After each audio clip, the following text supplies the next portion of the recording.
TV조선 취재 기자들이 전하는 뉴스의 중심 보도본부 한라인, 저는 신효섭입니다. 윤석열 대통령이 방금 전 일본 도쿄에 도착해 1박 2일간의 실무 방문 일정을 시작했습니다. 윤 대통령과 기시다 일본 총리는 잠시 뒤에 정상회담을 가진 다음 공동 기자회견을 통해 결과를 설명합니다. 기시다 총리가 강제징용 배상 해법을 결단한 윤 대통령에게 호응해서 과거사 문제 등과 관련해 얼마나 성의 있는 입장을 내놓을지 주목됩니다. 국내 뉴스로는 고 전두환 전 대통령 손자가 연일 가족의 검은 돈 축제와 비리를 주장하며 폭로전을 펼치고 있는 게 단연 화제입니다. 윤 대통령의 주도로 12년 만에 재개된 한일 셔틀 정상회교 소식부터 알아본 다음 민주당 움직임과 전 대통령 손자 관련 후속 뉴스들로 이어가겠습니다.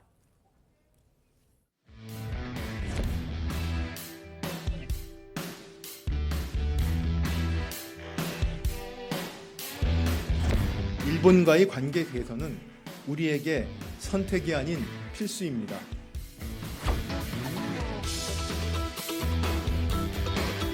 불호 개교를 중단하라!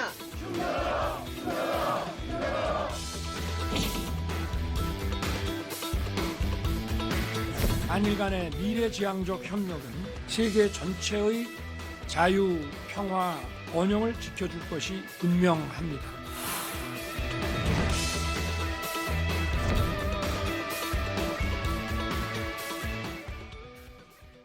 역대 최악이라는 평가까지 받았던 한일 관계가 오늘 중대한 전기를 맞습니다. 윤석열 대통령이 지난 12년간 중단됐던 한일 정상 셔틀 외교를 오늘 재개함으로써 양국 관계 정상화에 중요한 돌파구를 연 건데요. 윤 대통령 오늘 오전 부인 김건희 여사와 함께 서울공항을 통해서 출국해서 잠시 전 일본 도쿄에 도착했습니다. 그렇습니다. 윤 대통령 부부가 방금 전에 하네다 공항을 통해서 일본 도쿄에 도착해 내일까지 1박 2일간의 방일 일정에 들어갔습니다. 하네다 공항에는 우리 측에서는 윤덕민 주일 한국대사 부부가, 일본 측에서는 다케이스케 외무성 부대신, 또 아이보시 고이치 주한 일본 대사가 윤 대통령 부부를 맞았습니다. 전용기에서 내린 윤 대통령은 출영 나온 양국 인사들과 짧게 악수하고 인사한 뒤 준비된 차량을 타고 이동했습니다. 윤 대통령의 방일 첫 공식 일정은요, 도쿄 시내에서 제일 동포들과 갖는 오찬 간담회입니다. 앞서 윤 대통령은 국민의힘 김기현 대표, 조호영 원내대표와 쿠마가이 나오키 주한 일본 대사대리 등의 환송을 받으며 서울공항을 출발했습니다. 지금 보시고 있는 화면이 아마 하네다 공항에 도착한 윤석열 대통령 부부의 모습인 듯합니다. 한국 대통령의 일본 방문은 2019년 6월 문재인 당시 대통령이 G20, 그러니까 주요 20개국 정상회의 참석차 오사카를 찾은 이후에 약 4년 만이고요. 이른바 셔틀 정상외교 차원으로는 2011년 12월 이명박 당시 대통령 이후에 12년 만입니다. 네, 지난 정권에서 사실상 단절 수준이라는 평가를 받았던 한일 외교에 돌파구를 마련해야 하는 어려운 과제를 안고 있어서 이번 방문길 윤 대통령 어깨는 어느 때보다 무거울 수밖에 없을 겁니다. 특히 강제징용 배상해법 등 과거사 문제에 있어서 일본 측의 성의 있는 호응을 이끌어내는 게 당장의 현안입니다. 윤 대통령은 재외동포 오찬 간담회를 가진 뒤 일본 총리 관저에서 기시다 총리와 만납니다. 정상회담은 윤 대통령을 비롯해 소수 인원이 배석하는 소인수 회담과 다수가 배석하는 확대 회담 순으로 진행되는데요. 양국 정상은 회담을 마친 뒤 별도의 공동 선언문을 내지 않고 공동 기자회견을 통해 합의된 내용 등을 발표할 계획입니다. 이번 방일에서 정상회담 못지않게 이제 눈길을 끄는 건요, 두 정상의 이른바 친교를 겸한 회동입니다. 정상회담을 끝낸 다음에 이루어지는 양국 정상의 만찬 일정에 지금 시선이 쏠리고 있는 겁니다. 네, 윤 대통령은 정상회담과 기자회견을 모두 마친 뒤 도쿄의 가장 중심지인 긴자의 스키야키 집에서 저녁 식사를 함께 합니다. 특이한 건요, 식사를 마친 뒤에 120년의 약사가 있다는 렌카테이라는 오므라이스와 돈가스 음식점에서 2차 친교 모임을 갖는다는 점입니다.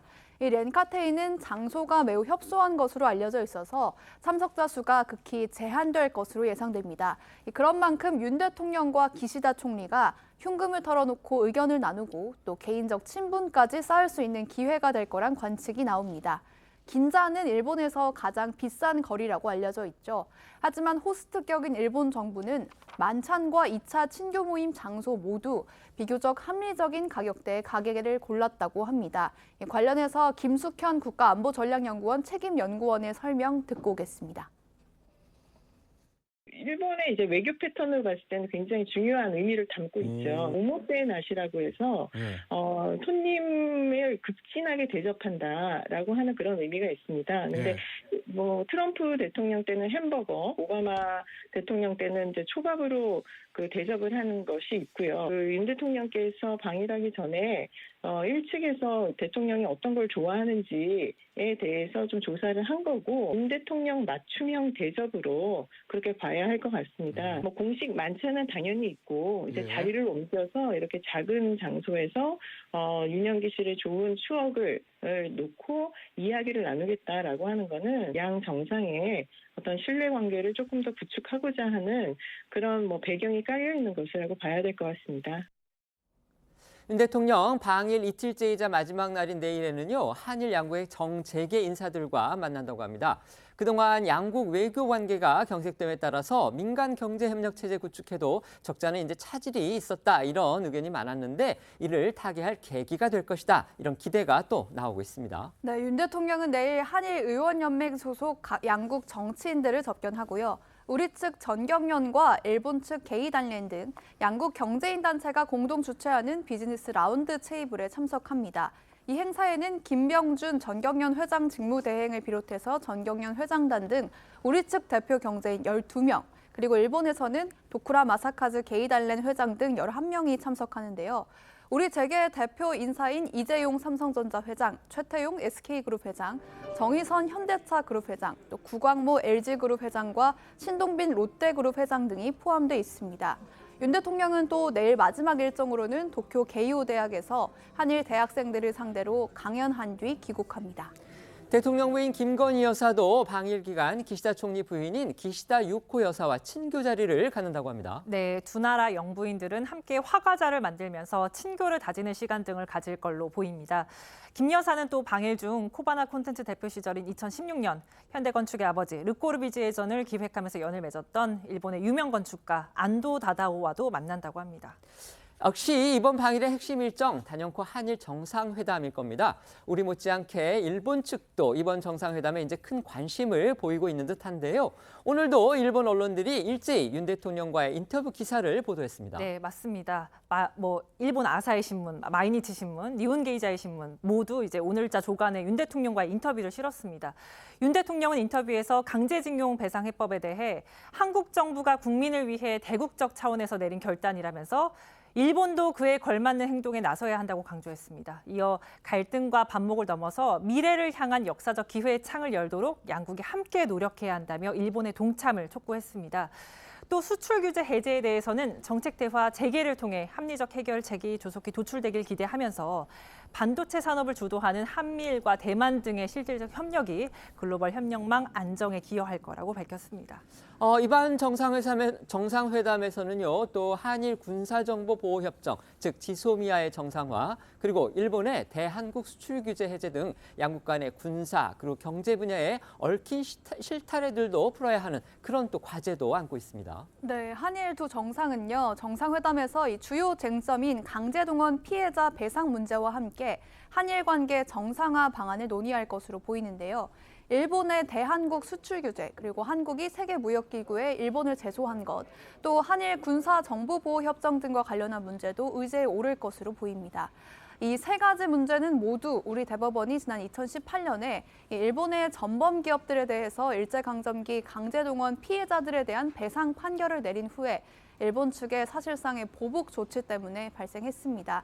일본은 한국에 대해서 각종 수출 규제에 나섰고 지소미아는 폐기 직전까지 가기도 했었습니다.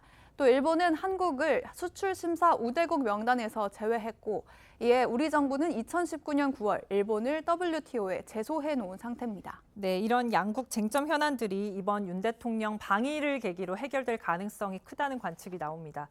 이미 한일 양국은 수출 규제 관련 국제 분쟁을 잠정 중단하고 양자 관계 복원을 위한 협의에 나서기로 합의했다고 합니다.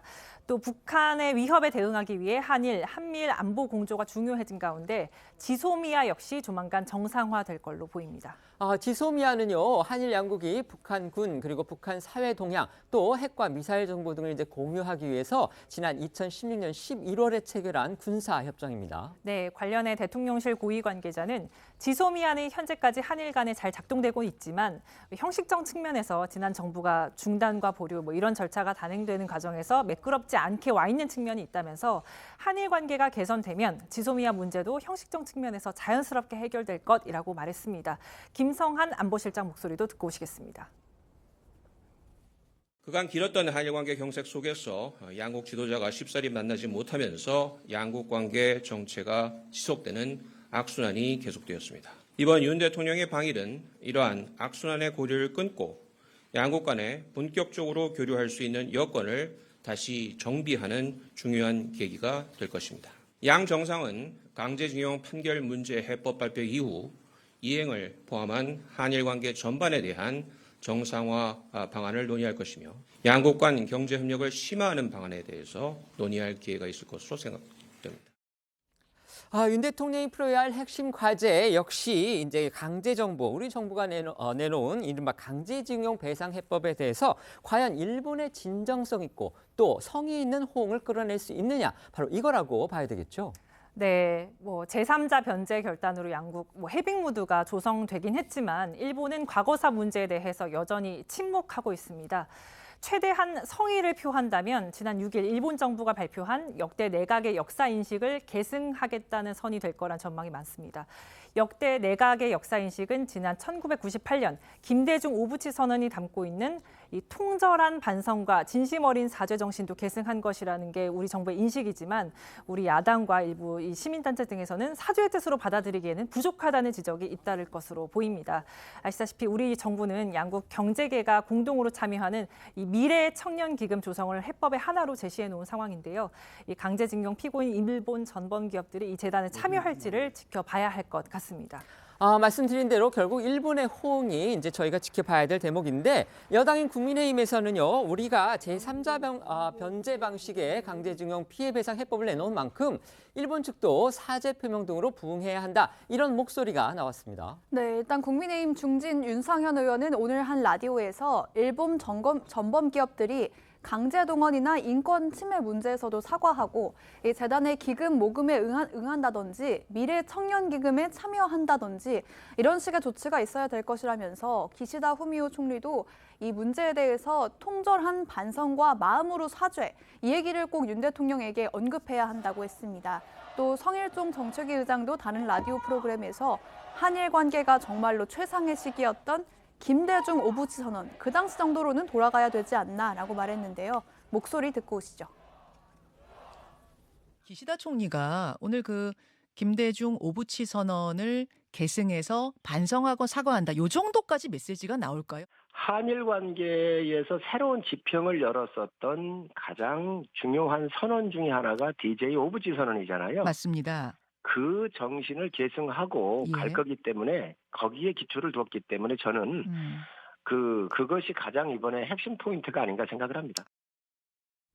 윤 대통령은 일본 방문을 하루 앞둔 어제였습니다. 국내 한일 관계 원로들을 용산 대통령실로 초청해서 간담회를 가졌죠. 네, 어제 간담회에는요, 이홍구 전 총리, 김성재 김대중 아카데미 원장, 최상용 전 주일대사, 라종일 전 주일대사, 유명환 전 외교부 장관, 유흥수 전 주일대사, 이대순 한일협력위원회 회장 등 이 한일 관계에 정통한 사회 원로 7명이 참석했습니다. 참석자들에 따르면 윤 대통령은 이 자리에서 한일 관계는 미래로 나아가야 한다 때문에 이 김대중 오부치 선언 정신을 바탕으로 우리는 미래로 나아가야지 언제까지 과거의 발목을 잡힐 수는 없다는 취지로 말을 했다고 합니다. 윤 대통령은 김대중 오부치 선언으로 한일 관계가 새로운 역사적 국면을 맞은 점을 거듭 강조하면서 이 정신을 더욱 발전시키겠다는 포부도 밝힌 것으로 알려졌습니다. 관련해서 윤 대통령 발언 듣고 오시죠. 우리가 변화하는 세계사의 흐름을 제대로 읽지 못하고 미래를 준비하지 못한다면 과거의 불행이 반복될 것이 자명합니다. 지금 일본은 과거 군국주의 침략자에서 우리와 보편적 가치를 공유하고 안보와 경제 그리고 글로벌 아젠다에서 협력하는 파트너가 되었습니다. 우리는 조국을 위해 헌신한 선열을 기억하고 우리 역사의 불행한 과거를 되새기는 한편 미래 번영을 위해 할 일을 생각해야 하는 날이 바로 오늘입니다. 강제 동원 문제를 조속히 풀어내고 한일 관계를 안보, 경제, 문화 교류를 활성화시키는 것이 절실하다는 것에 대해서는 분명히 했습니다. 김대중 오부치 정신을 계승해서 미래지향적으로 협력을 하겠습니다.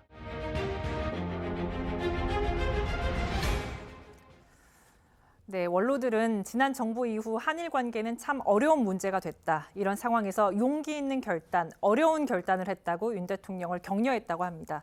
다만 아픈 마음을 갖고 있는 위안부 및 강제징용 피해자들과 앞으로 더 진솔한 마음으로 대화하면서 보듬어야 한다는 조언도 이어졌다고 합니다. 윤 대통령은 이들에게 앞으로도 한일 관계의 미래지향적 발전을 위해 힘써줄 것을 당부했다고도 전해졌습니다. 민주당은 여전히 정부에 대해서 반발하고 있습니다. 특히 윤 대통령이 방일을 하기 하루 전인 어제였습니다. 용산 대통령실 앞에서 의원 50여 명이 참석한 기자회견까지 열면서 공세 수위를 높였습니다. 그렇습니다. 말씀하신 대로 민주당은 어제 용산 대통령실 앞에 찾아가서 기자회견을 열고요. 정부의 해법에 대해서 가해국의 진정한 사과와 반성, 전범기업의 최소한의 배상이 모두 빠졌다고 밝히면서 정부의 대일 외교를 굴욕으로 규정하고 강제동원 해법 관련 제3자 배상안을 철회하라고 촉구했습니다. 그리고 오늘 당 정책조정회의에서도요. 행정부 수반이자 대통령이 삼권 분립을 부정하면서 일본 앞에서 납작 엎드렸다. 탄핵 사유이기도 하다면서 강도 높게 비판했는데요. 목소리 듣고 오겠습니다. 셀프 배상 철회하라! 처리하라! 처리하라! 처리하라! 윤석열 정부의 강제동원 제3자 변제 배상안은 가해국인 일본의 진정 어린 사과와 반성도 전범기업의 최소한의 배상과 책임도 모두 빠졌습니다. 윤석열 정부의 강제동원 제3자 변제 배상안은 일본의 죗값을 우리 기업 보고 대신 갚으라는 셀프 배상이며 이것이 대승적 결단이라며 호도하는 윤석열 정부 개변에 국민의 억장은 무너집니다. 행정부의 수반이자 국가의 원수인 대통령이 삼권 분립까지 위반하면서 일본에게 납작 엎드린 것입니다. 일본 앞에서 윤석열 대통령은 스스로가 그렇게 강조했던 법치주의마저 능멸했습니다. 탄핵의 사유이기도 합니다. 이번 한일 정상회담의 의의 가운데 하나는요. 북핵과 그다음에 중국의 안보 위협에 맞서서 두 나라가 협력 체제를 강화한다는 겁니다. 이를 의식하고 또 견제하려는 듯 북한이 오늘 아침 대륙간 탄도미사일 발사라는 도발을 감행했습니다. 그렇습니다. 북한이 오늘 오전 7시 10분쯤 대륙간 탄도미사일 ICBM을 쏘아 올렸습니다. 이 평양 순안 일대에서 발사한 이 ICBM은 1시간가량 약 1000km를 날아가서 동해상으로 떨어졌다고 하는데요. 이를 계기로 윤 대통령의 방일, 또 기시다 총리와의 한일 정상회담에서 북한의 거듭된 도발에 대응한 공조 방안이 더욱 비중 있게 다뤄질 것으로 전망됩니다. 앞서 윤 대통령은 오늘 일본 방문길에 오르기 직전에 김성한 국가안보실장 주재로 열린 긴급 NSC 상임위원회를 찾아서 북한의 어떤 위협에도 억제할 수 있는 확고한 한미연합 방위태세를 유지하라면서 오는 23일까지 진행되고 있는 대규모 한미연합연습 자유의 방패를 철저하게 수행하라고 지시했다고 하고요. 공중 강습 훈련과 미 항공모함의 한반도 전개 개기에 이뤄질 항모 강습단 훈련 등을 구체적으로 언급해가면서 연합 야외 기동 훈련 전사의 방패를 강도 높게 실시하라고 주문하기도 했습니다. 또 윤 대통령은요, 북한의 무모한 도발에 대한 분명한 대가를 경고하면서 한미일 안보 협력 강화를 강조했습니다. 윤석열 대통령의 이번 방안은요, 사실 국내적으로는 정치적인 부담을 감수하면서까지 상당히 이제 뭔가 먼저 돌파구를 열겠다는 그런 의지가 작용한 결과라는 해석들이 많습니다. 따라서 박진 외교부 장관이 얘기했듯이 이제 물컵에 반이 찼으니까 그 나머지 반은 일본이 채워야 한다. 이게 우리 정부의 입장이고 또 여당도 그런 기대를 또 표명을 했습니다. 그렇다면 과연 기시다 일본 총리가 오늘 어느 정도의 발언이라든지 어떤 조치를 내놓아야 우리 국민들을 갖다 감정적으로 진정시킬 수 있을지 또 우리 여론을 달랠 수 있을지 이 부분이 과연 지금 관건으로 저희가 지목이 되는데 두 패널들께서는 어떻게 생각하시는지 한번 의견 여쭤보겠습니다. 먼저 말씀해 주시죠. 뭐 잘 아시다시피 한국에는 반일 정서가 있고요. 일본에는 또 반한 정서라는 것이 있습니다. 이 정서를 완벽하게 충족시키기에는 아마 양국의 정치 지도자가 좀 운신의 폭이 굉장히 제한될 것이라는 것은 우리가 많이 경험을 해왔고요. 일부에서 이제 그런 부분을 뭐 정치적으로 이용해왔다 이런 비판도 우리가 해왔거든요. 그런데 이제 지금 자, 물컵에 반이 찼다 이렇게 박진영 외교부 장관이 얘기를 했는데 그 나머지 반 부분에 대해서 그러면 아무런 기약이나 담보가 없이 윤석열 대통령이 방위를 했을까? 저는 그렇지 않다고 봅니다. 어느 정도의 얘기는 완벽한 합의는 없지만 어느 정도의 큰 그림 같은 거는 가지고 그동안에 얘기를 하지 않았을까 싶은 생각이 들고요. 그런 차원에서 본다면 물론 우리 국민들의 어떤 그 반일 정서가 그동안에 이어져 내려오고 있는 것들을 완벽하게 충족시키는 발언이 일본에서 나오기는 현실적으로는 어렵다고 봅니다. 그건 시간도 좀 필요하고요. 그러나 어느 정도 예를 들어서 김대중 오부치 선언까지 회복하는 정도의 발언은 아마 나오지 않을까. 그러면 우리 국민들의 반일 정서를 완벽하게 해소해 주지는 그렇게 하기는 어렵지만 적어도 일정 부분은 그 앞으로 또 기대가 있고 또 뭐 일본의 수출 규제 같은 거 뭐 이런 것도 이제 해제를 위한 협상에 착수할 가능성이 높거든요. 그렇게 되면 그런 것까지를 합치면 전체적으로 성공. 아마 이런 그림을 가지고 윤 대통령이 일본을 방문하지 않았을까 저는 그렇게 봅니다. 네, 말씀해 주시죠. 사실 강제징용 배상과 관련해서 가장 핵심적인 두 가지 부분을 사죄 부분과 배상 부분으로 나눌 수 있을 것 같습니다. 그런데 문제는 지금 현재 그 협상안 같은 경우에는 사죄도 없고 배상도 없이 우리 국가에서 또는 그 국가에 마련한 재단에서 우리 한국 기업의 돈으로 피해자들에게 배상을 한다는 안이기 때문에 국민들께서는 또 납득하기 어렵다라는 반응도 있는 것이 사실입니다. 그만큼 피해자의 어떤 그런 의사도 좀 반영되지 않은 부분이 있고 그리고 대법원의 판결 취지에도 어긋난다는 문제점이 있습니다. 그럼에도 목적, 그러니까 뭐 한일 관계의 정상화라는 목적을 위해서 대승적인 결단이라고 계속 정부에서는 이야기하고 있거든요. 그럼 결국에는 이게 대승적인 결단이 되기 위해서는 일본에서도 당연히 이거에 걸맞는 성의 있는 표시가 당연히 나와야 되는 것이고요. 적어도 김대중 오부치 선언을 뭐 계승한다 정도 차원이 아니라 거기에 있는 통절한 반성과 진심 어린 사죄라는 부분을 우리 대통령 면전에서 얘기를 좀 해줘야 그래야 국민들께서 조금은 납득할 수 있는 장이 열리지 않을까라는 생각이 듭니다. 네. 이재명 대표의 거취 문제를 놓고 내홍이 이어지고 있는 민주당 상황도 살펴보겠습니다. 어제 이재명 대표와 간담회를 가진 민주당 내 최대 의원 모임 더 좋은 미래가 이 대표에게 전면적인 인적 쇄신을 요구해서 지금 파장이 일고 있습니다. 네, 이 대표에 대한 체포동의안 무더기 이탈 사태와 전 경기지사 비서실장의 사망 이후 리더십 위기를 맞은 민주당 내부에서 갈등 극복 방안으로 당직 인사 쇄신안이 거론되고 있습니다. 이는 그간 이 대표 체제에 사실상 힘을 실어줬던 민주당 내 의원 모임 더미래가 어제 오후 이 대표와의 간담회를 통해서 요청한 건데요. 더미래 대표인 강훈식 의원은 어제 간담회를 마친 후 기자들과 만나서 새로운 당의 모습이 절실한 상황에서 전면적인 인적 쇄신이 필요하다는 걸 전달했고 이 대표에게 결단을 내리라고 요청했다고 밝혔는데요. 2시간 이상 비공개로 진행된 어제 간담회는 더미래 소속 의원 28명이 참석했고요. 이 대표 역시 끝까지 자리를 지키면서 의견을 청취한 것으로 알려졌습니다. 어제 간담회를 마친 이 대표의 모습 잠시 보고 오시죠.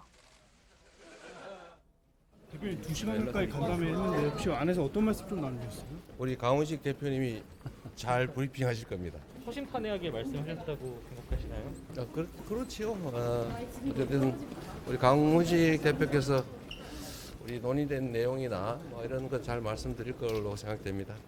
혹시 기억에 남으시는 뭐 쓴소리 같은 거 좀 있으신가요? 쓴소리도 있고 단소리도 있고 다 사람 말이 다 그러지 않습니까? 이제 주목되는 건 그럼 이 대표가 과연 이런 요구를 수용할 것인지 또 수용을 한다면 구체적으로 인적 쇄신 대상과 그다음에 폭은 어느 정도가 될지 바로 이걸 텐데요. 뭔가 좀 내용이 알려진 게 있습니까? 구체적인 인적 쇄신 시기, 대상 뭐 이런 거에 대해서는 말을 아끼는 분위기입니다. 오늘 오전 이 대표는 당직 개편을 언제쯤 결단할 거냐는 질문을 받았는데 답을 하지 않았습니다. 어제 간담회 뒤 관련 질문을 받은 광운식 의원도 전면적인 인적 쇄신 결단을 요청했으니 구체적으로 구체적으로 어느 정무직, 임명직이라 말하는 건 적절치 않다면서 그것은 대표가 판단할 몫이라고 말했습니다. 다만 강 의원은 인적 쇄신의 기한은 정하지 않았지만 현재 당 상황은 조금 더 혁신하고 변화하는 모습을 빨리 보여줘야 하는 게 아니냐는 이야기가 있었다고도 덧붙였습니다. 네, 일각에선 이 대표 본인의 당대표직을 제외한 모든 당직에 대한 개편 가능성도 제기가 되고 있습니다. 더미래가 전면적인 인적 쇄신을 요구하긴 했지만 이 대표의 사퇴에는 선을 그었고요. 또 간담회에 참석한 한 의원은 헤럴드 경제를 통해 인적 쇄신 범위와 관련해서는 그동안 거론되어 온 사무총장과 전략기획위원장과 함께 지명직 최고위원 등까지 포함하는 광범위한 요청이 나왔다는 이야기를 전하기도 했습니다. 이걸 정리를 해보면 이 전면적 당직 개편을 지렛대로 이 대표의 당대표직은 당분간은 보장하는 절충이 이루어진 것으로 관측이 되는데요. 관련해서 오늘 오전 강훈식 의원의 이야기도 들어보시죠.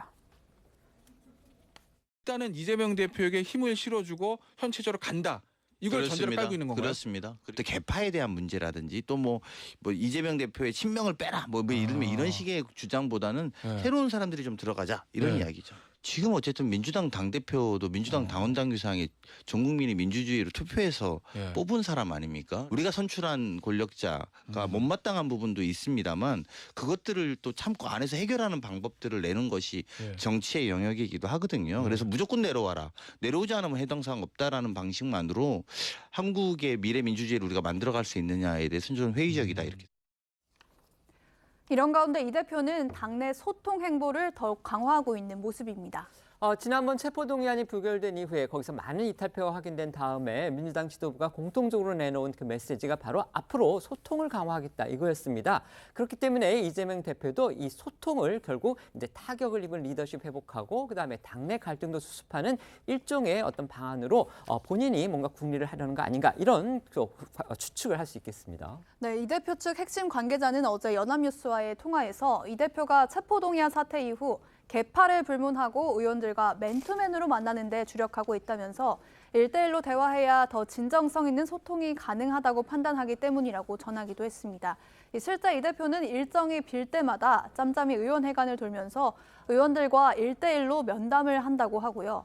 얼마 전 이 대표와 면담을 했다는 한 초선 의원은 이 대표가 의원실로 직접 와서 한참 이야기를 나눴다면서 자신의 사법 리스크 문제나 지도부 리더십 문제 등 다양한 주자로 대화를 했는데 이 대표는 주로 듣는 편이었다 이렇게 전하기도 했습니다. 어제 더 미래와의 간담회에서도요. 그간 당내 소통이 부족했다 이런 반성의 말을 이 대표가 했다고 합니다. 네, 당대표로서 소통이 부족했다면서 접점을 늘리겠다고 했고요. 다양한 목소리가 정당의 본질이라면서 허심탄회한 대화를 강조하기도 했는데요. 어제 이 대표의 목소리 들어보시죠. 최근에 이제 한 분 한 분 이렇게 만나 뵙고 의견을 들어본 결과에 의하면 이게 당 지도부하고 우리 의원님들 사이에 뭔가 이렇게 실선은 아니지만 점선 같은 게 좀 쳐져 있는 그런 느낌, 소통이 충분하지 않다는 그런 느낌들이 많이 왔습니다. 오늘도 우리 더 좋은 미래 우리 구성원 여러분들의 말씀을 좀 허심탄회하게 듣도록 하고 저도 제 소견 평소에 하고 싶었던 말씀들을 좀 드리도록 하겠습니다. 가능하면 앞으로는 이런 딱딱한 공식적인 자리 말고 다른 아주 부드러운 자리도 좀 자주 만들어주면 좋지 않을까 그런 생각이 듭니다. 네, 이처럼 이 대표가 당내 소통을 강화하면서 위기 극복에 나서고 있지만 이 대표의 퇴진을 요구하는 비명계 목소리는 더 커지고 있습니다. 특히 친명계 일각에서 나온 연말 질서 있는 퇴진론에 대해서도 시간 벌기용에 불과하다, 연말은 너무 늦다는 등 이 쓴소리가 이어지고 있습니다. 오선 중진 이상민 의원은 어제 한국일보와의 인터뷰에서 시간을 끌면 끌수록 이 대표 본인도 당도 타격만 더 많이 받는다며 이 대표의 즉각 사퇴를 요구했습니다. 조홍천 의원 역시 오늘 라디오 인터뷰를 통해서 질서 있는 퇴진론엔 동의한다면서도 연말은 너무 멀다고 주장했습니다.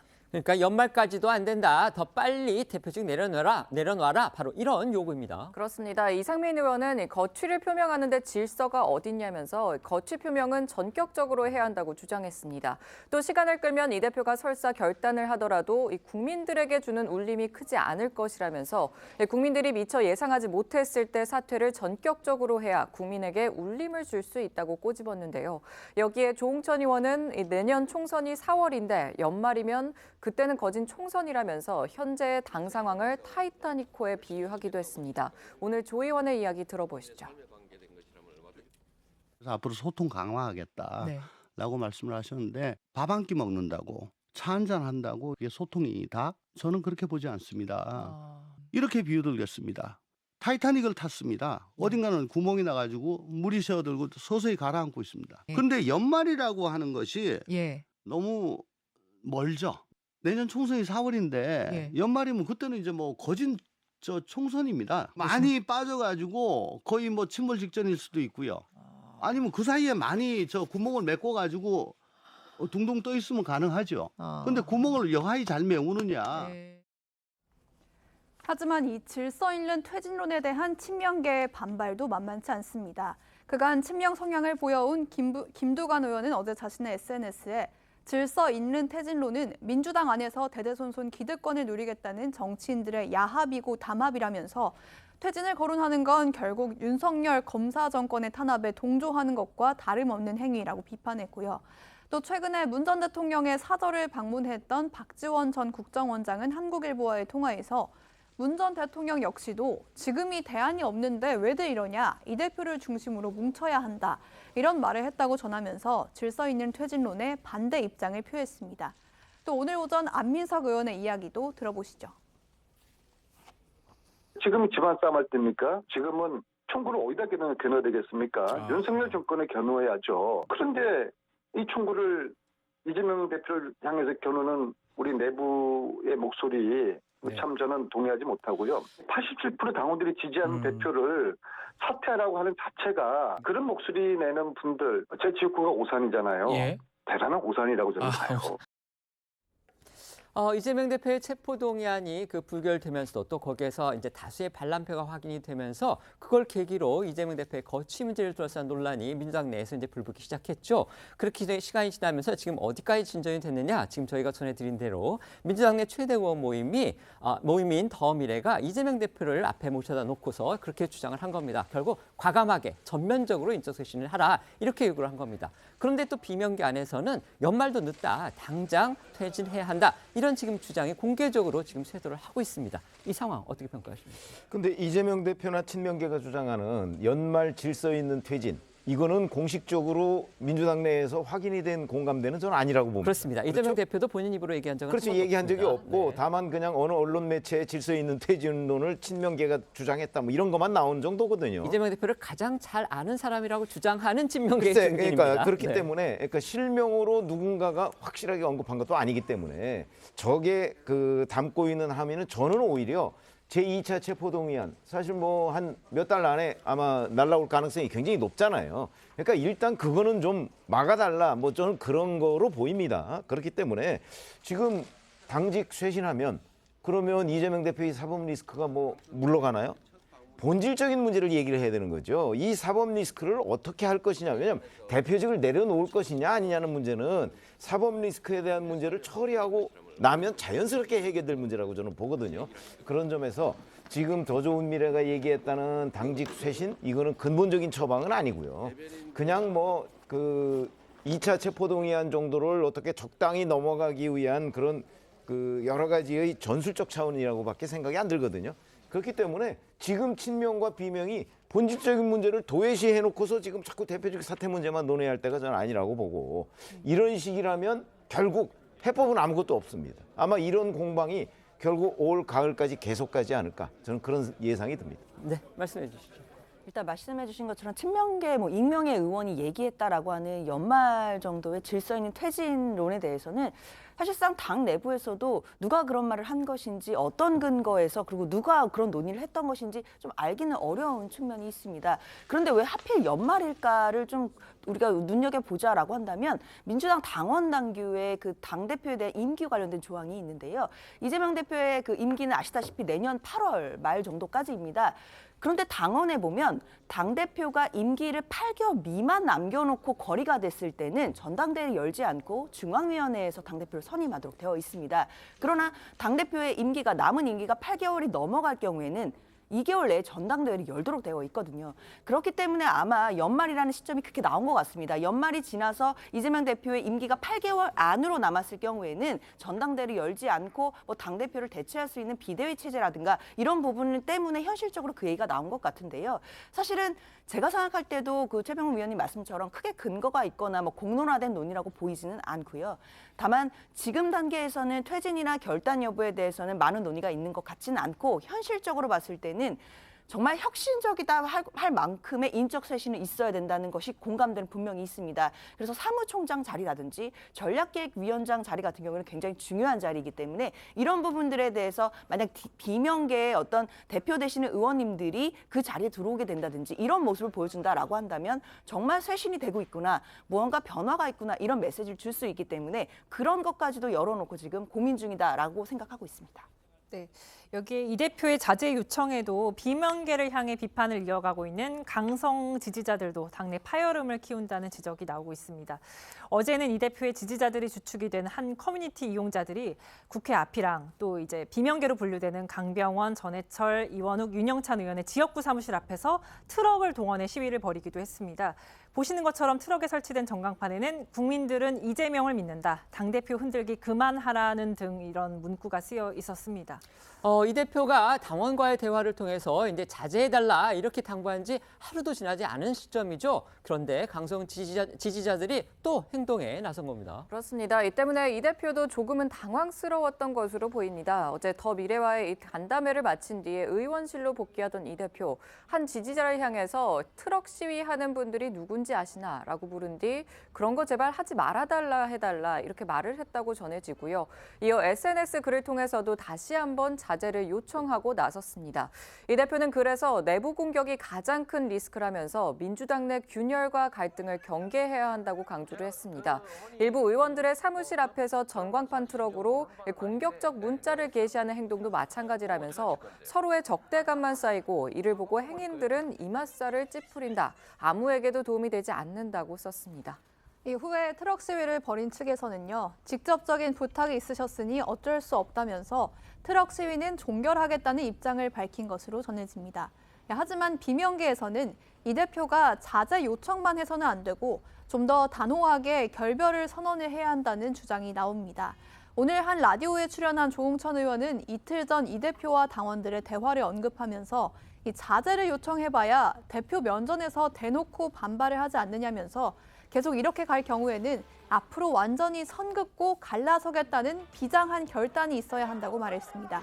관련해 이틀 전 당원과의 대화에 나선 이 대표의 모습도 잠시 보고 오시겠습니다. 총구는 밖으로 행하자. 넌 왜 나와 생각이 달라?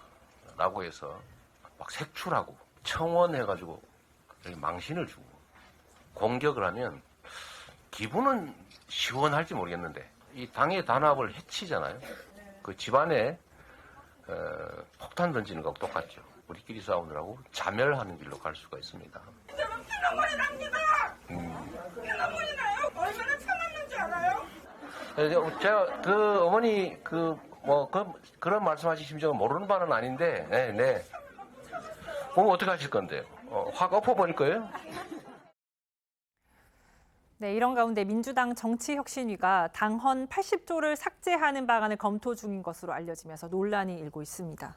민주당 당헌 80조는요, 이 당직자가 부정부패, 그러니까 비리 혐의로 기소가 되면 그 직무를 정지할 수 있도록 하는 그런 규정입니다. 네, 해당 조항은 이 대표가 당대표로 선출된 지난해 8월 전당대회 때 개정이 됐고 당시에도 비명계에서는 이재명 방탄용이라며 강하게 반발이 나왔었습니다. 그럼에도 당 일각에서는 이 대표의 다수 의원이 검찰의 정치 탄압성 수사에 발목이 잡힌 만큼 당원 80조를 삭제해야 한다는 의견이 제기돼 왔고 최근 혁신위가 당원 80조를 아예 삭제하는 방안을 검토 중인 것으로 알려졌습니다.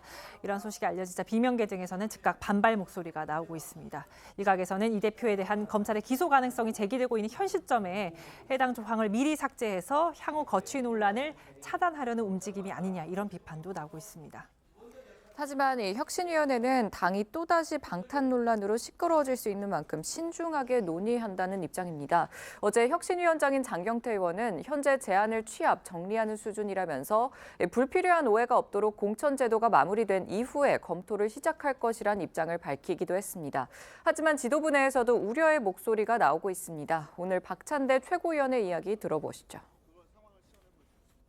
최고위원회는 보고가 안 되었습니다. 계속적으로 이런저런 얘기들이 좀 나오고 있는 것 중에서 정식으로 논의되진 않았던 것 같아요. 그래서 이제 지도부 입장에서는 이 부분에 대해서는 신중하게 검토하고 충분하게 토의를 해야 되는데 지금 시점은 아니지 않은가. 80조에 대해서는 이 처리를 어떻게 해야 되는가 하는 사실은 고민들은 내부적으로는 있었죠. 예를 들어서 민주당 당원 80조 논란은요, 당장 이제 이재명 대표가 거기에 걸려 있기 때문에 해당이 될 가능성이 있기 때문에 지금 논란이 되고 있는 겁니다. 그러니까 이재명 대표가 체포 동의안이 제출됐던, 그러니까 구속영장이 지금 청구됐던 대장동 비례 연루 의혹 같은 경우는 개인 비리 사안이기 때문에 이걸로 만약에 기소가 된다면 당원 80조에 따라서 당직으로서의 그 직무가 정지시킬 수 있는 그런 상황이 되는 거죠. 그런데 이 대표가 대표가 됐던 그때 전당대회 때 이 룰이 또 개정이 됐었는데 거기에 단서 조항이 붙어서 이게 정치 보복성 야당 탄압이 될 경우에는 당무회의 의결로 그 조항을 적용하지 않는 쪽으로 그렇게 개정이 됐었습니다. 그런데 그 당무회의 의장이 바로 이재명 대표이기 때문에 결국은 이 대표의 방탄용 개정이 아니냐 이런 논란이 있었는데 그나마 또 이 당원을 아예 삭제하자 이런 얘기가 당 혁신위에서 나온다고 하니까 지금 민주당이 또 시끄러워졌다는 겁니다. 이건 어떻게 된 일입니까? 일단 혁신위에서 좀 타이밍이나 우리가 이제 흔히 말하는 시점을 잘 봐야 된다는 게 있지 않습니까? 아무리 그 정당한 것이고 뭐 정책을 결정할 때 꼭 필요한 것이라고 하더라도 불필요한 오해를 또 불러일으킬 수 있다라고 한다면 신중해야 되는 게 당연합니다. 하필이면 지금 80조에 대한 이야기를 지금 또 다시 꺼내는 것 자체는 제가 생각했을 때는 당내에 이런 여러 갈등 양상이 있는데 그 불을 지필 가능성이 있기 때문에 당원 80조 자체에 대해서 개정을 해야 된다라는 뭐 의견이나 아이디어 차원을 얼마든지 취합할 수 있겠지만 지금 시점에서 이 당원 80조를 삭제한다든지 또다시 개정한다든지 이렇게 손대는 움직임 자체가 저는 오히려 당내 갈등을 봉합하는 데 있어서 결코 도움이 되지 않을 거라고 생각합니다. 사실 민주당 당원에는 그동안에 이제 뭐 비리 뭐 이런 거 있을 때 막 제재하고 이런 규정도 있었는데 해놓고서 또 이런저런 이유로 이제 그걸 적용하지 않거나 아예 뭐 그다음에 이제 무력화시키는 그런 사실 시도들이 있었기 때문에 또 논란이 있었잖아요. 이거 그렇죠.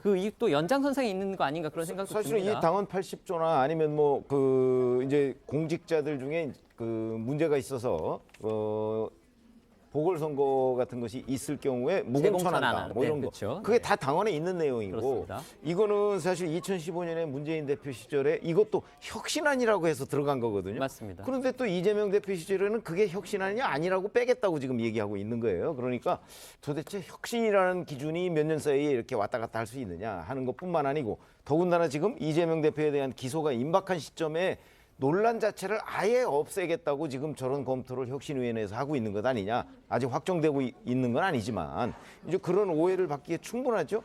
자, 그런데 장경태 위원장 얘기를 들어보면 자, 공천제도 TF라는 것이 그 결론을 어느 정도 낸 다음에 다시 논의를 이걸 해보겠다는 식이에요. 그러니까 철회하겠다는 생각은 지금 밝히지 않고 있어요.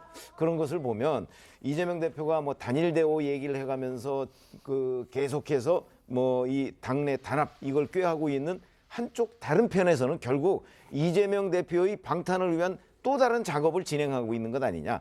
아마 그렇게 평가하는 것이 보다 상식적인 것으로 보여서 뭔가 민주당의 내홍 이런 것들이 결코 끊이지 않을 것 같다. 이 결국은 이재명 대표가 어떤 식으로든 이런저런 상황에 대해서 교통정리를 해줘야 될 것 같은 분위기다. 이런 말씀을 드립니다. 네.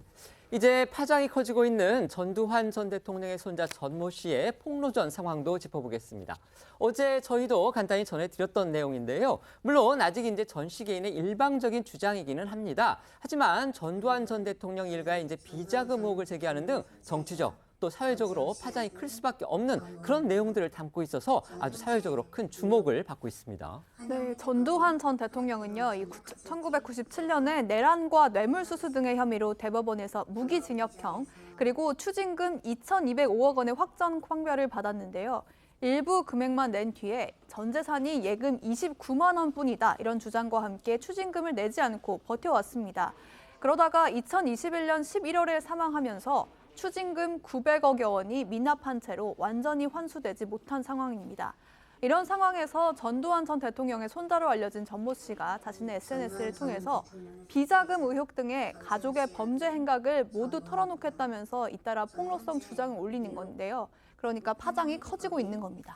전 씨는 전두환 전 대통령의 둘째 아들 전재용 씨죠. 전재용 씨의 또 둘째 아들로 알려지고 있습니다. 그렇습니다. 전재용 씨는 이 3번의 결혼 경력이 있는데요. 이 3번째이자 현재 부인이 배우 출신의 박상아 씨이고요.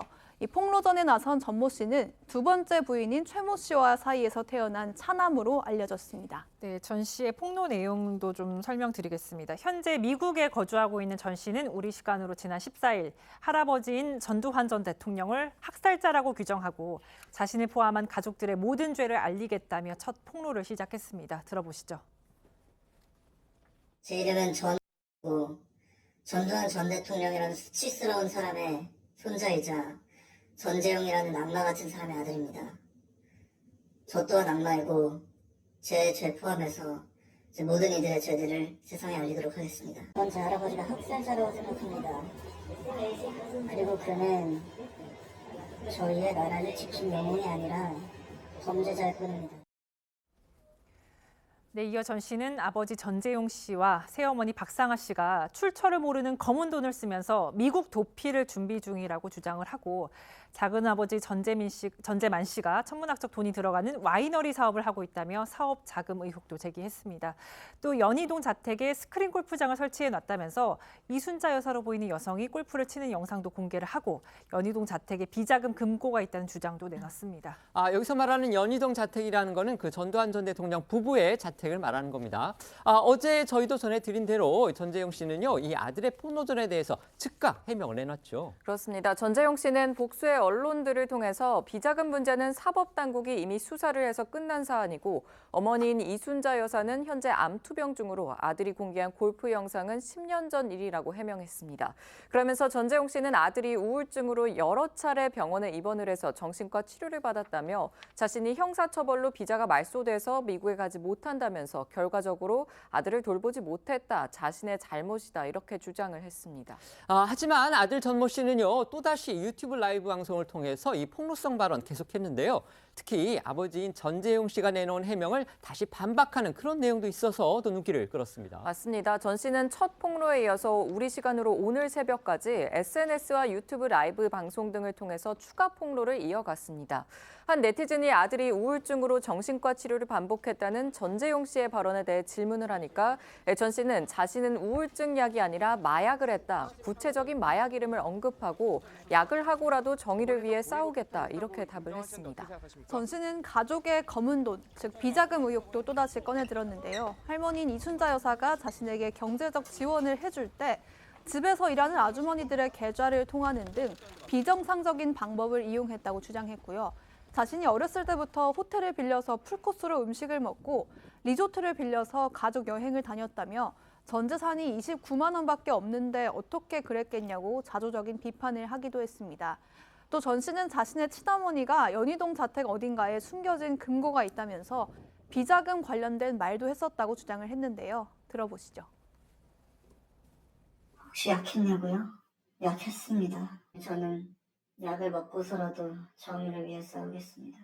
우울증 약이 아니라 마약을 하였습니다. 저희 친할머니도 저에게 재산을, 저에게 학비를 보내실 땐 항상 한국에서 자택에서 일하시는 아주머님들의 계좌를 통해서 저에게 돈을 보내셨습니다. 호텔을 몇 층씩 빌려서 가족 전체가 코스 요리로 다 음식을 먹고 그런 이벤트를 계속적으로 몇십 번이고 하는 것이 일반적인 상식으로는 이해가 되지 않습니다.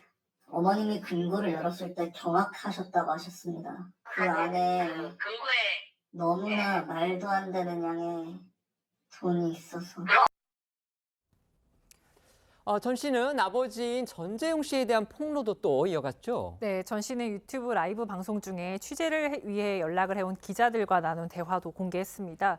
이 과정에서 아버지인 전재용 씨가 미국 시민권을 획득하려는 이유가 주변 지인들을 통해 숨긴 비자금을 수거하기 위한 것이라고 생각한다고 했습니다. 또 아버지가 박상아 씨와 외도를 하면서 친어머니가 무척 힘들어했고 암투병까지 했다고 주장하면서 친어머니가 이런 부분을 언급하지 않는 대신 거액의 비자금을 장기간 받아왔다는 주장도 했습니다. 들어보시죠.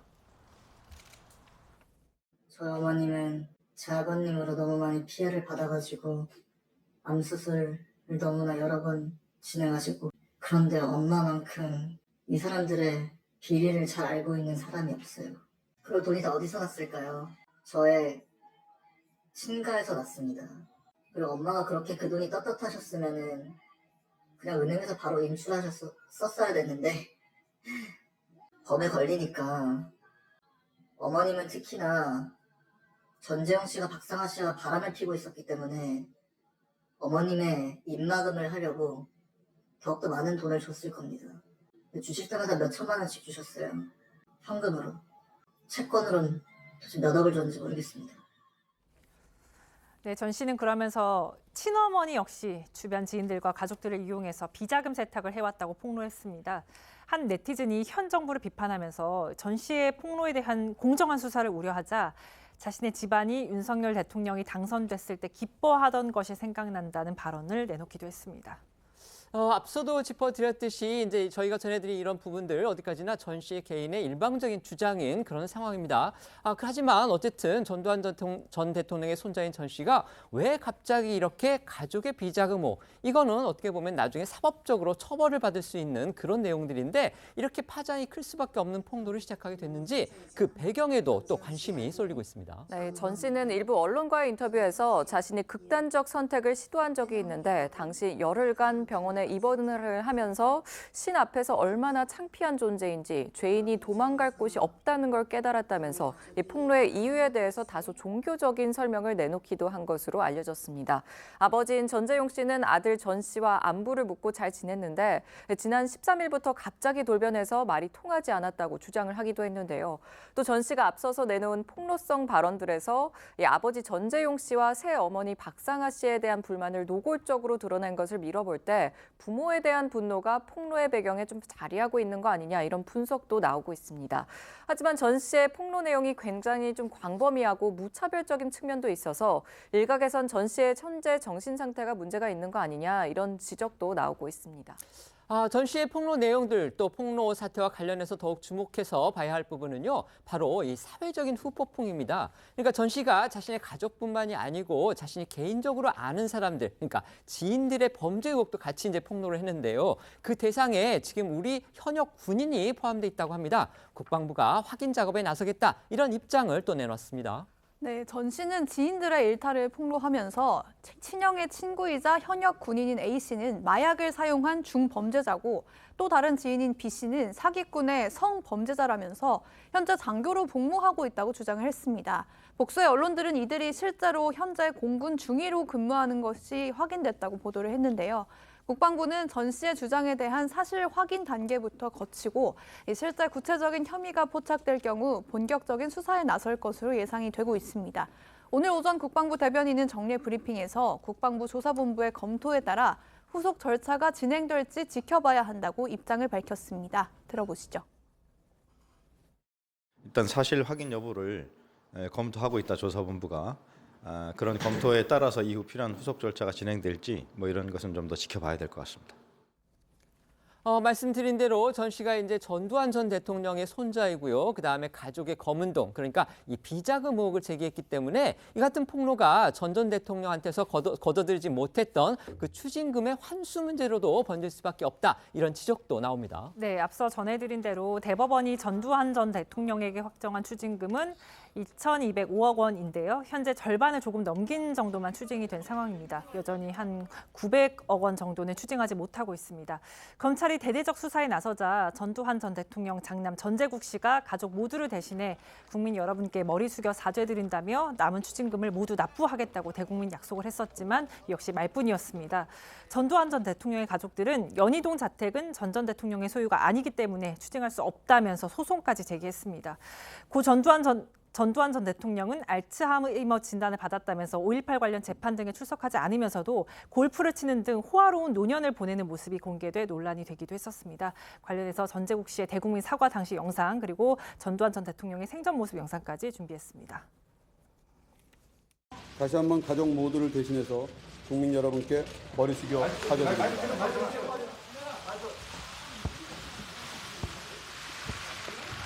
천억 원 넘는 추징금과 고액 세금 언제 납부하실 겁니까? 한 말씀 해주세요. 네가 좀 해주라.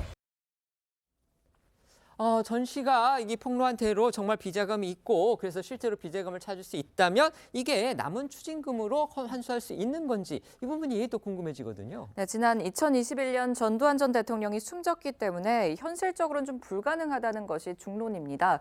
당사자가 숨져도 재산을 추징할 수 있도록 새 전두환 추징법이 2020년에 발의가 되긴 했지만 국회가 손을 놓은 사이에 전 대통령이 사망을 했고요. 법안이 통과된다고 해도 극히 이례적인 특례 조항을 넣지 않는 한 숨진 전 대통령에게 소급 적용을 하기는 어렵다는 겁니다. 여기에 작년에 대법원은 연희동 자택 별채가 비자금으로 사들인 불법 재산이라면서도 추징 대상자인 전두환 전 대통령이 이미 숨졌기 때문에 추징할 수 없다는 확정 판결도 내린 바 있습니다. 하지만 전두환 전 대통령이 숨지기 전에 이미 공매로 소유권이 넘어간 이 50억 원대 부동산은 법원 판단에 따라 추징이 가능할 수도 있다 이런 분석이 나오고 있습니다. 그러니까 전 대통령의 연희동에 이제 자택의 본체가 있겠죠. 그거는 이제 부인인 이순자 여사의 명의로 돼 있기 때문에 그 당시에 이제 추징을 하지 못하는 그런 상황이었던 걸로 저희가 기억을 합니다. 지금 전해드린 대로 전두환 전 대통령의 손자가 직접 자신의 입으로 가족의 비자금 의혹 등 여러 가지 이 폭로를 내놓으면서 과연 전두환 전 대통령이 내놓지 않았던 그다음에 또 정부가 환수하지 못했던 그 추징금을 과연 다시 거둬들일 수 있을지를 포함해서 여러 가지 지금 궁금한 부분들이 많습니다.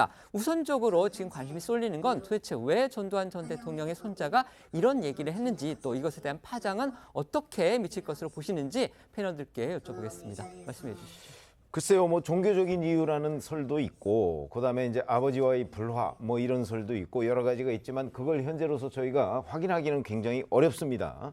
본인이 또 스스로 마약을 했다고 저렇게 얘기를 하니까 그런 어떤 그 약의 영향으로 또 뭐 저런 일을 했을 수도 있거든요. 그러니까 이런저런 여러 가지 의문만 증폭시키고 있는 상황이고요.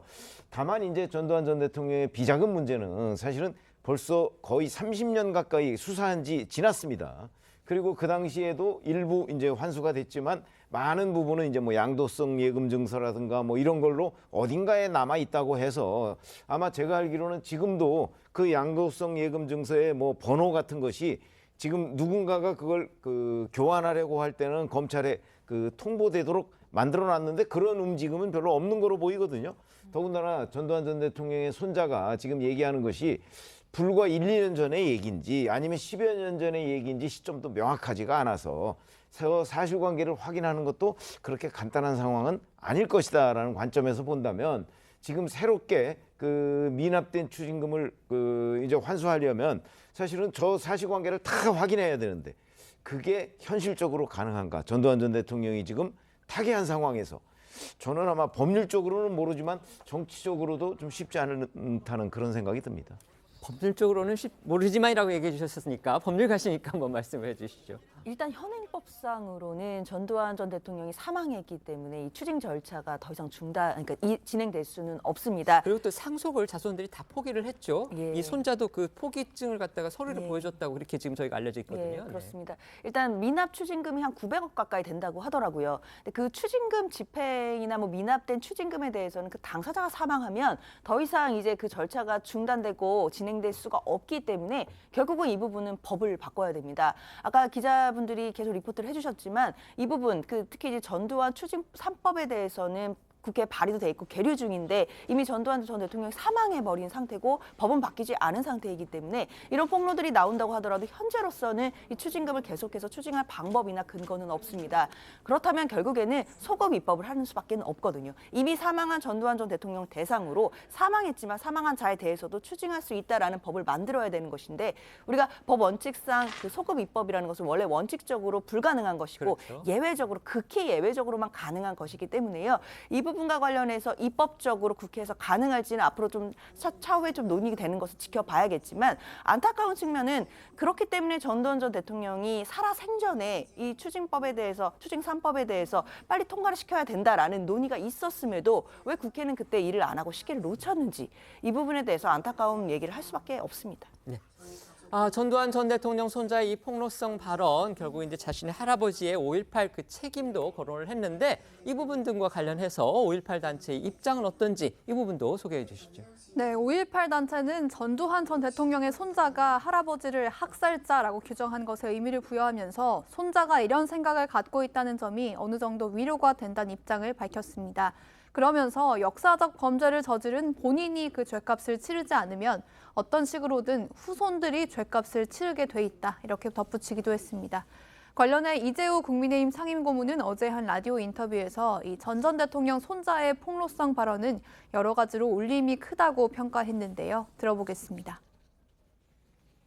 친손자가 아주 어린 나이도 아닌데 성인인데 우리의 할아버지는 영웅이 아니라 학살자고 범죄자다. 이 말은 상당히 울림이 클 거예요. 역사를 정리하는 데 있어서도 클 거고. 그리고 가족들이 비리, 보편 이런 거는 우리가 예상했던 대로 재산이 29만 원밖에 없었겠어요. 뭐가 있었으니까 사는 거지. 그렇죠. 그거는 그런 점들이 자기 손자 이불을 통해서 세상에 증언했으니까 여러 가지로 울림이 클 거예요. 전직 대통령의 가족이니까 사회적으로 용납할 수 없는 부정과 그런 비리가 있었다면 이번 기회에 털어놓는 게 좋죠. 지금부터는 오늘 하루 놓치면 안 될 핫한 뉴스를 모아 전해드리는 어쩌다 이런 일이 코너로 이어가겠습니다.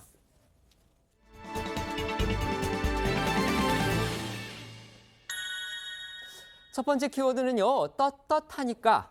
조국 전 장관의 딸 조민 씨가 방금 전에 부산대 의전원 입학 취소 관련 재판에 직접 출석을 했습니다. 그렇습니다. 조민 씨 측은 지난해 4월에 의전원 입학을 취소한 부산대를 상대로 입학 취소 처분을 취소해달라는 소송과 함께 해당 처분의 효력을 중단해달라는 집행정지 가처분 신청을 제기한 바 있습니다.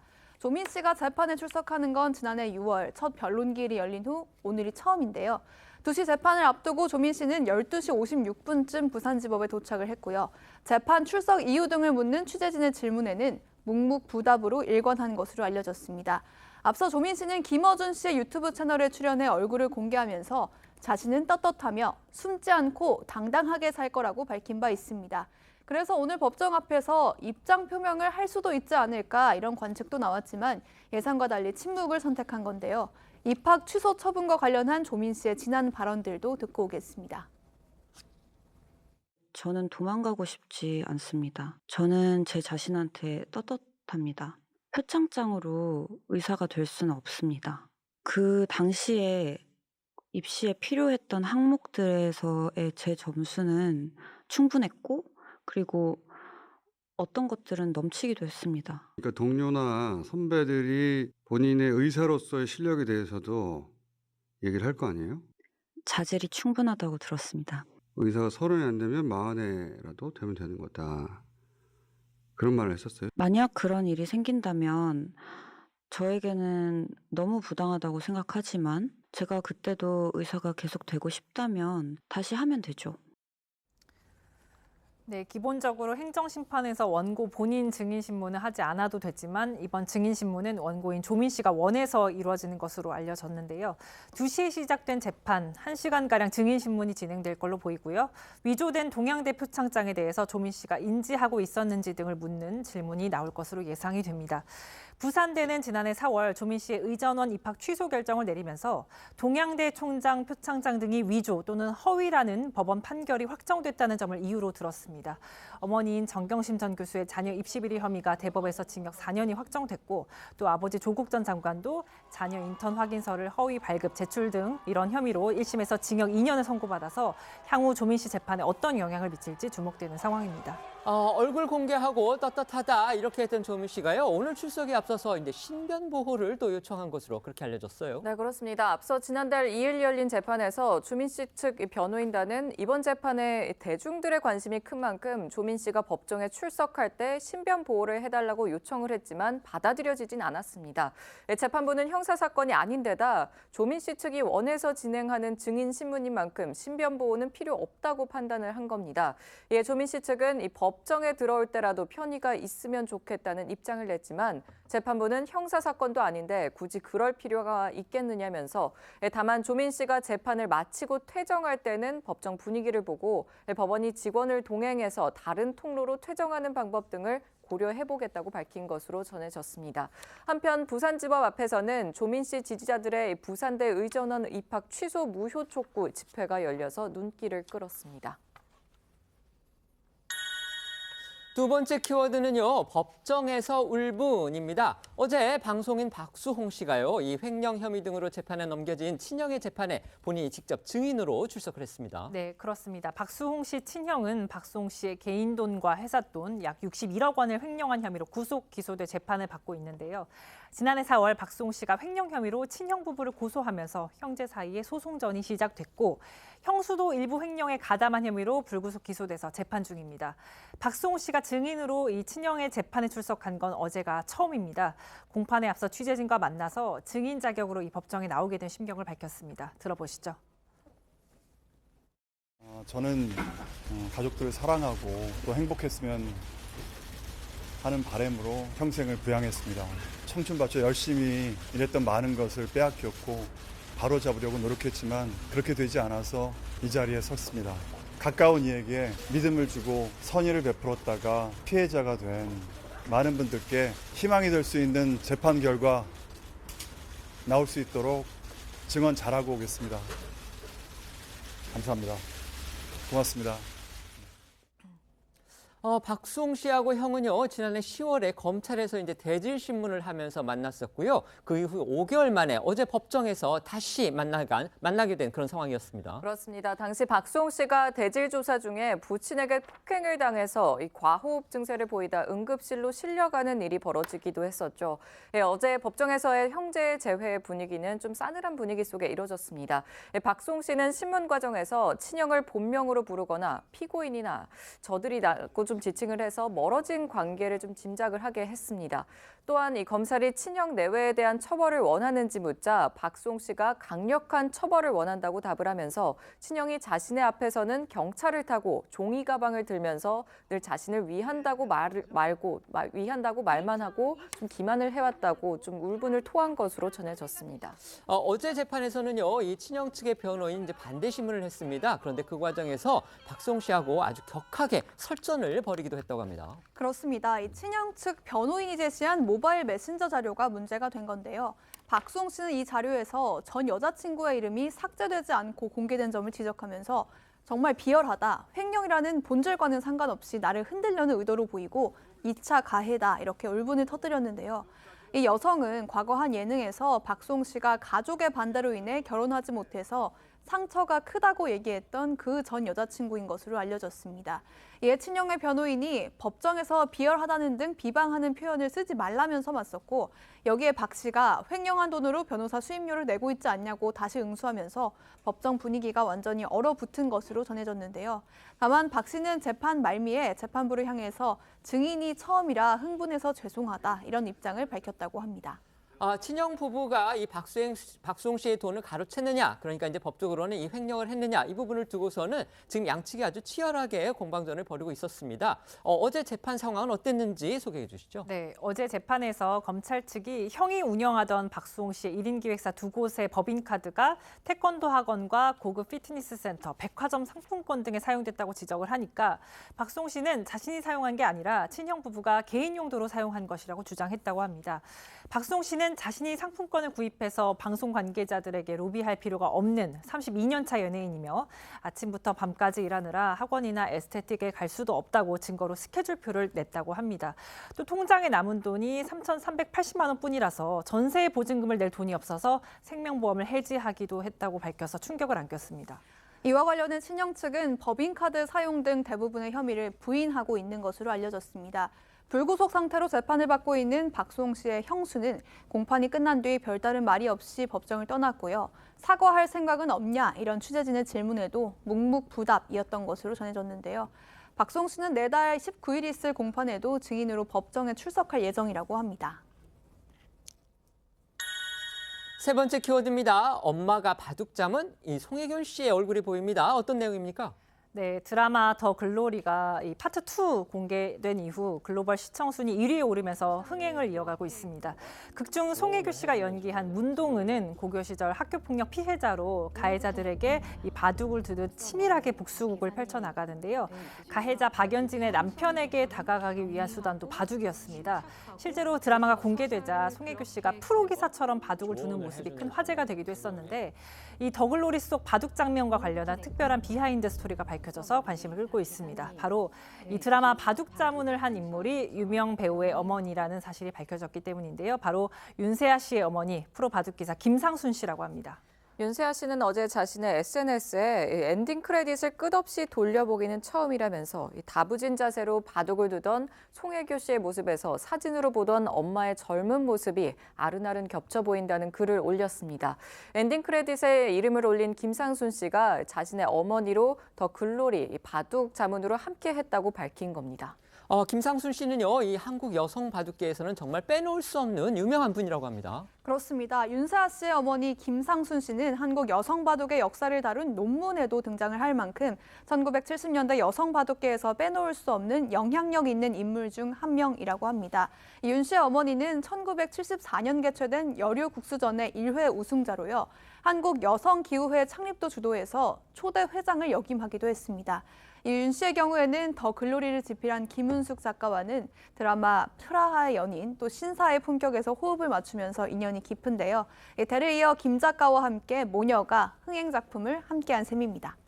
윤세아 씨의 어머니가 더 글로리 바둑에 자문을 했다 이런 소식이 전해지면서 또 작은 해프닝이 벌어지기도 했습니다. 네, 바둑 자문을 했다는 소식이 일부 보도에서는 이 송혜교 씨의 바둑 선생님이라고 잘못된 내용으로 나가게 된 건데 이에 윤세아 씨는 어머니는 바둑 관련 자료조사 자문으로 참여했고 송혜교 씨를 직접 만나 바둑을 가르쳐준 일은 없다고 설명했습니다. 프로그램 마치기 전에요. 아까 저희가 이 조민 씨의 법정 출두 얘기하면서 이제 전혀 얘기를 하지 않았다 이렇게 얘기를 했는데 지금 저희가 후속 기사가 나와서 확인을 해보니까 이 법정에 들어가기 직전에 취재진들한테 이런 얘기를 했다고 합니다. 법정에 들어가서 제가 아는 대로 진술하고 성실히 임하겠다. 이 한마디는 했다고 합니다. 저희는 1분 뒤에 다시 돌아오겠습니다. 오늘 준비한 소식은 여기까지입니다. 저희는 내일 오후 1시에 더 핫한 소식으로 찾아뵙겠습니다. 시청해 주셔서 고맙습니다.